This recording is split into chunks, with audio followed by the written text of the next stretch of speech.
વાહ ભાઈ વાહ, સરસ લ્યો. વાહ વાહ વાહ, એટલું બધું પૂરી. આ છે જીતુભાઈ અમીપરા, વિસાવદર તાલુકાના મોણિયા ગામના આમ આદમી પાર્ટીના આગેવાન.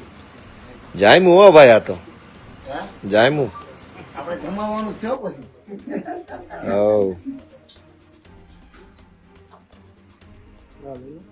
હા એક મિનિટ ભાઈ, લ્યો બોલો કઈક કેવા જેવો. ફેસબુક માં આવો છો બધા.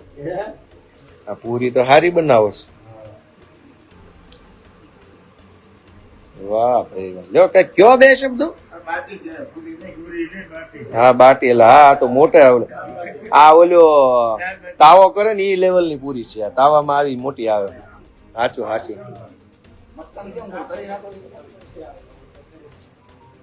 એ વિસાવદર ભેસાણ વિધાનસભાની ચૂંટણીનો પ્રચાર આજે મોણિયા ગામમાં સભા હતી. આ મોણિયાના જીતુભાઈ બે શબ્દ કયો જે આવડે ઈ.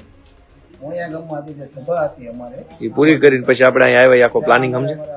પહેલી વાડી આવ્યા છે પ્રોગ્રામમાં, સભા પૂરી કરીને. અમારી એવું ઈચ્છા હતી કે ગોપાલભાઈને અમારે જ્યાં પ્રોગ્રામમાં લઈ આવો છે વાડી, સાહેબ મુજબ આવ્યા છે. તો આજે વિસાવદર તાલુકાના મોણિયા ગામમાં આમ આદમી પાર્ટીની જનસભા, જાહેર સભા હતી. ખૂબ મોટી સંખ્યામાં ગામ લોકો આ સભામાં જોડાયા.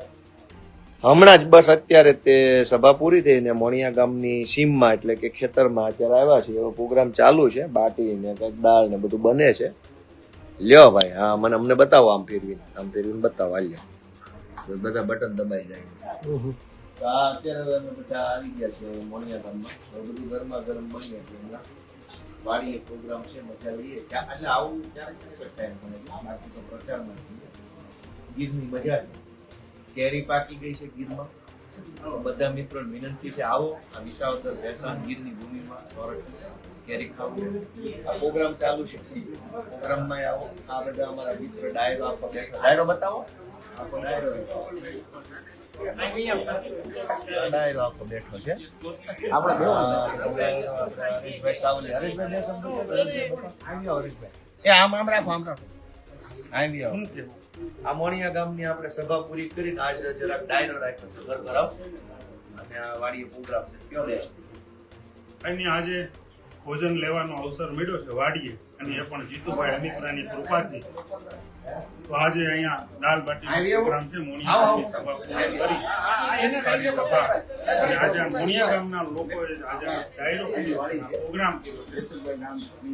આ જયસુખભાઈ અમીપરા છે મોણિયા ગામના, એની વાડી અમે ઉભા. જયસુખભાઈ બે શબ્દો કહી દો.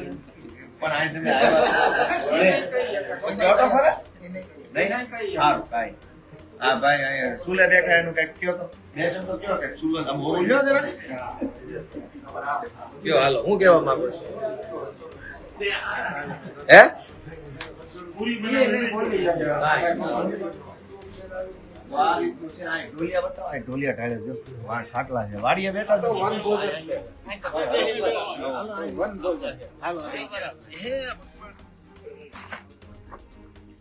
આ વાડીએ બેઠા છે બધા. રાકેશભાઈ હીરપરા છે. રાકેશભાઈ બે શબ્દો કહો. રાકેશભાઈ લઈ લો તો અહીં ખાટલે ફેરવો પડશે. હા બસ હા લઈ લો રાકેશભાઈ લઈ લો. રાકેશભાઈ બગી ગયેલું કામ.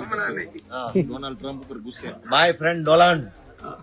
હા કયો જે કઈ કેવું હોય કયો. ના તમે એની તો વાત જ ન કરો. જે નહીં કર્યું એની કરો ને. પણ બસ તો મજા આવે છે. ગામડાનું સરસ મજાનું વાતાવરણ છે અને આનંદ આવે છે. એમાં ગોપાલભાઈ જેવો માહોલમાં ઠંડુ વાતાવરણ હોય એટલે મજા આવે. બીજા મિત્રો કઈ કયો લે પણ તમે જ કયો ને. એક બે હાલો કવિતા સંભળાઈ ગયો. હાલો વ્યવસ્થિત સંભળાવો. ઘર ઘરાવ કવિતા હોય એવી સંભળાવો. એકાદી ગુજરાતીમાં એકાદી ઘર ઘરાવ કવિતા સંભળાવો. હા ઘર ઘરાવ એમ ઘર ઘરાવ વાળી નથી કરવી હમણાં. સારું આ જે ટ્રમ્પ છે એ બહુ વાયડી નો થાય છે. કેવું છે ને કઈ બે શબ્દો માણસો મોકલું 50 ખટારા ભરીને. 50 ખટારા ભરીને નહીં. અને એને કહેવાની જરૂર છે તું ભાઈ જેને તું ભારતને શિખામણ આપવાનું બંધ કરી દે. વાયડી નો સામા સાની બે એટલું જ કહેવાનું છે. અમારા કાઠિયાવાડી ભાઈઓ હતી, ગુજરાતી ભાઈઓ હતી, તારે સભ્યતા સંસ્કૃતિ અમને કઈ શીખવાડવાની જરૂર નથી. બરાબર. અને તમે બધા આ બધા કેવા કે નાગને દૂધ પાવાના ધંધા બધા બંધ કરો, બરાબર? બસ એટલું જ કહેવાનું છે. અત્યારે કહેવાનો મૂડ નથી, ગુસ્સો છે, મગજમાં ગુસ્સો ભરેલ છે. એવું છે? હા, બરફ ઘસી દઉં? હે બરફ નથી કહેશો, બરાબરનો ગુસ્સો ભરેલ છે.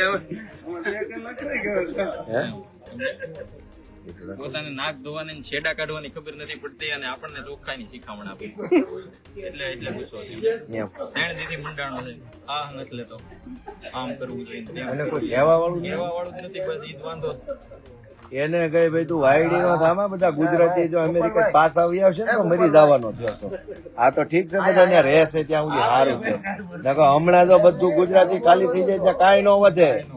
કહી દો તમ તાર બધા ગુજરાતી ભાઈઓને આહવાન કરી દો, કોઈ પાછા આવા અમેરિકા રહેવાય, પાકિસ્તાન નો સપોર્ટ કરે ત્યાં આપણે રહેવાનું. અમેરિકા પાકિસ્તાન નો સપોર્ટ કરે આપણે ત્યાં રહેવાય. ભારતમાં આપણે બધા ભલા જે કાંઈ હોય ત્યાં સુખ દુઃખ ભોગવી લેવું, બાકી રહેવાના અહીંયા છે. અરે સુખનો રોટલો ખાવાનો, પણ ભારતનો રોટલો ખાવાનો, પણ સોમાનનો રોટલો ખાવાનો. વાહ વાહ, ગાંધીજીએ કીધું. હા બરાબર, તુલસીદાસે જ કીધું છે એમ, આવન કો હરશે નહીં નયનન નહીં સને, તુલસી તહા ન જાય કંચન વર્ષે. વરસાદ વરસતો હોય તો એના ઘરે ભલે વર્ષે, બરાબર? બાકી અમારે આ સાપરું ભલું છે, બાકી ટ્રમ્પ ની સલાહ નથી જોતી. એને હારાને થયું છે હું કઈ ધનુર ઉપડ્યું 3 દિવસથી, કેમ એવું કરે છે? એ તો ફ્રેન્ડ છે, માય ફ્રેન્ડ ડોલાન છે. એ તો એને ખબર છે કે ભારતની સેના બહુ શિસ્તબદ્ધ સેના છે, એટલે ઈ કઈ બોલશે નહીં, એ જવાબ આપશે. પણ એ સેનાનું સંચાલન કરવા વાળા છે ને, એ બધાના મોઢા સિવાય લગેલા છે, એટલે ઈ બોલે છે. અડધો કલાક આવ્યો, ખાકા ફોજદારી કરીને જો, પણ એના મોઢામાંથી એક આ વાંદરા વિશે એક શબ્દ નો નીકળ્યો. છે એવું વાત તલમાં તેલ નથી, બાકી 140 કરોડના દેશને આવી શિખામણ. તલમાં તેલ નથી એમ નથી, આ તલ જ નથી. મુદ્દો ઈ છે, આ તલ જ નથી એની ખબર પડી, આ કોદરા છે. બરાબર વાત. કાંઈ વાંધો નહીં, હાલો બીજું તો ભાઈ લાવો એન્કર મીડિયા કેમેરા બધા લગાડો. તો ભાઈ આ રીતનું છે ગ્રામ્ય જીવન છે, મજા છે. અહીંયા બહુ હાઈવે ન હોય, અહીંયા બહુ હરીફાઈ ન હોય, અહીંયા દ્વેષ ન હોય, એકાબીજાનું જોઈને કોઈ માણસ બળે નહીં, રાજી થાય. કોકના ઘરે કઈક સારું આવે, કઈક ગાડી આવે, મોબાઈલ આવે, કોકના ઘરે કઈક સારું અનાજ પાકે તો બીજો માણસ રાજી થાય, એનું નામ ગામડું. અને કોકના ઘરે સારું આવે અને આપણને ન ગમે, એ તો હવે એમાં ક્યાં કઈ કહેવા જેવું છે. પણ આ ગ્રામ્ય જીવન છે, માણસ હંપીને રહે છે, ખાય છે, મજા કરે છે, સાદું જીવન, ઉચ્ચ વિચાર છે, અને બહુ હાઈવે નથી, છતાંય તે બહુ સુખી માણસ. ભલે આમ બીજા 100 પ્રશ્નો હશે રાજકીય સામાજિક લેવલે, પણ આ મનથી માણસ સુખી છે. કેમ કે કોઈ હરીફાઈ નથી, અહીંયા કોઈનાથી આગળ નીકળી જવું, બીજા કરતા વધુ આપણો મોભો પડી જાય, એવું કઈ છે નહીં. એટલે આ સહજતા, આ સાદગી, આ નિખાલસપણું આપણે બધામાં આવે તો આપણે બહુ સારું જીવન જીવી શકીએ, એવું મારું માનવું છે. અને બાકી વિસાવદર વિધાનસભાની પેટા ચૂંટણીના ઉમેદવાર તરીકે ગામડે ગામડે જઈને લોકોને મળીને ખૂબ મજા આવે છે.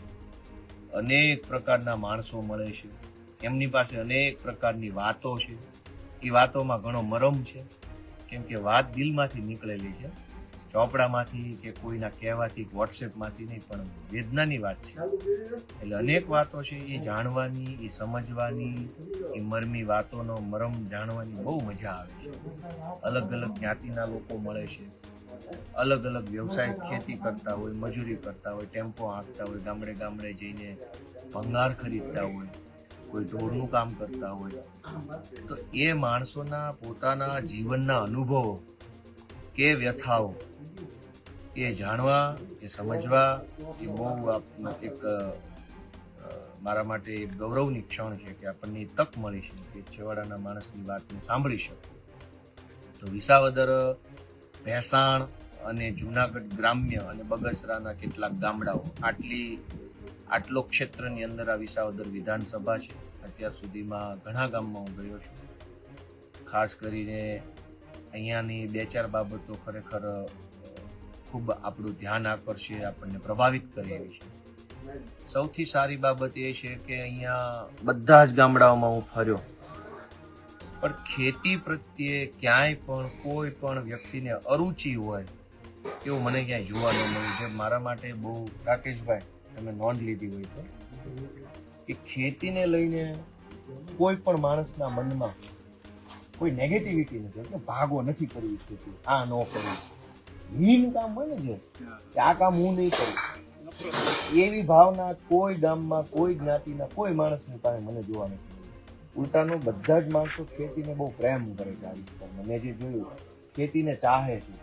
ખેતી કરતા યુવાનો મળે છે જોવા. અને હા, ગામડે ગામડે અનેક યુવાનો ખેતી કરતા જોવા મળે છે. અને માતાઓ બહેનો તો ખૂબ ઇન્ટરેસ્ટથી, ખૂબ રસથી ખેતી કરે છે. એ આપણા માટે ગર્વ લઈ શકાય એવી અથવા નોંધ લઈ શકાય એ બાબત છે. ખેતી કરે છે છતાંય બહુ સારું જીવન જીવે છે. એવું કાંઈ નથી કે ભાઈ ખેતી કરે છે એટલે બધું. તો એ આ વિસાવદર વિધાનસભા આખીની અંદર તમામ સમાજ ખેતી પ્રત્યે બહુ સારી ભાવના ધરાવે છે. કોઈને આ કામ નાનું નથી લાગતું, કોઈને આ કામ છે એ આમ નિમ્ન નથી લાગતું. બધાને પ્રાઉડ છે, ગર્વ છે કે આ તો અમારી ખેતી છે, અમારી જમીન છે, અમારું કામ છે. ઉલટાનું ખેતીનો ટાઈમ હોય તો કોઈ મિટિંગમાં નથી આવતું. ખેતીની પ્રાયોરિટી રાકેશભાઈ એવી છે કે ખેતીનું કામ હોય તો કોઈ મિટિંગમાં ન આવે. એટલે ખેતીને જે પ્રાથમિકતા લોકો આપે છે એ તો બહુ ગર્વ લેવા જેવી બાબત છે. આપણે બધાએ જે લોકો ખેતી સાથે નથી સંકળાયેલા, જે લોકો ગામડામાં નથી રહેતા, એ બધા જ લોકોએ વિચારવું તો પડશે ક્યારેક કે ગામડાનું અને ખેતીનું આપણા જીવનમાં મહત્વ છે અને છે જ. દુનિયાના ગમે એવા હાઈફાઈ સિટીમાં રહીએ પણ ખેતી અને ગામડું છે એ આપણા કલ્ચરમાંથી ક્યારેય જાય નહીં. એટલે આપણે બધાએ ધીમે ધીમે જાણીએ, સમજીએ એવી પ્રાર્થના છે. હવે કોઈને કઈ કહેવા જેવું હોય તો ફેરો હે આમાં શું છે, અમે ભાઈ ગરીબ પાર્ટી છે. હવે આપણી પાસે બીજા સાધન નથી. લ્યો ભાઈ, હાલો બતાવો લ્યો, લાવો. હાલો લ્યો ભાઈ, બોલો. હાલો અમીનભાઈ. હા બોલો અમીનભાઈ, જે તમને ફાવે એ રાજી ખુશીથી થોડું બોલો. હા લ્યો વિપુલભાઈ, તમે થોડુંક કહી દો. તારે તો બોલવું પડે હો, તને અમારે હજી તાલુકા પંચાયત લડાવવું છે. તું બોલ બે શબ્દ.